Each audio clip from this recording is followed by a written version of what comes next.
2024 সালের জুলাই আগস্টে ছাত্র জনতার গণ অভ্যুত্থান সফল হয়েছিল, কিন্তু 2006 সালের 28 অক্টোবর এই 2024-এর জুলাই আগস্টের গণ অভ্যুত্থানের পাটাতন নির্মাণ করা হয়েছিল।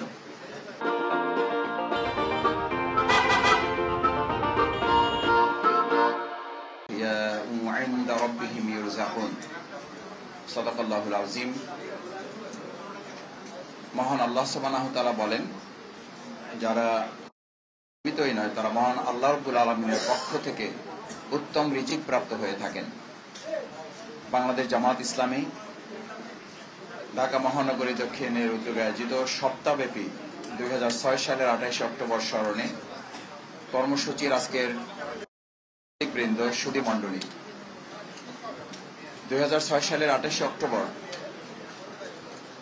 সংগঠিত হয়েছিল মূলত 2001 থেকে 6 সাল পর্যন্ত 4 দলীয় জোট সরকারের যে সফলভাবে দেশ পরিচালনার ধারাবাহিকতাকে বিঘ্নিত করার জন্য এবং একটি শান্তিপূর্ণভাবে দেশ পরিচালনায় মাঝখানে ছেদ ঘটিয়ে মানবিক রাষ্ট্রকে পাশবিক রাষ্ট্রে পরিণত করাই ছিল 2006 সালের 28 অক্টোবরের মূল লক্ষ্য।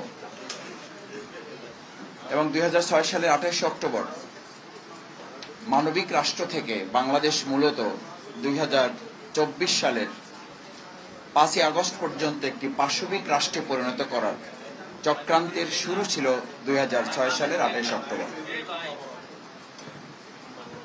2024 সালের জুলাই আগস্টে ছাত্র জনতার গণ অভ্যুত্থান সফল হয়েছিল, কিন্তু 2006 সালের 28 অক্টোবর এই 2024-এর জুলাই আগস্টের গণ অভ্যুত্থানের পাটাতন নির্মাণ করা হয়েছিল। 24 সালের জুলাই আগস্টে সর্বস্তরের জনতা লড়াই করেছিল ফ্যাসিস্ট আওয়ামী লীগের বিরুদ্ধে, শেখ হাসিনার বিরুদ্ধে। আর 2006 সালের 28 অক্টোবর পল্টন সহ ঢাকা সহ সারা দেশে আওয়ামী লীগের বিরুদ্ধে 14 দলের বিরুদ্ধে লড়াই করেছিল শুধুমাত্র বাংলাদেশ জামাত ইসলামী এবং ইসলামী ছাত্র শিবির। মহান আল্লাহ তাআলার দয়া এবং জনগণের ভালোবাসার সাথে নিয়ে আমরা 12 ঘন্টা লড়াই করে সেদিনই প্রথম আওয়ামী লীগকে পরাজয় ঘটিয়েছিলাম।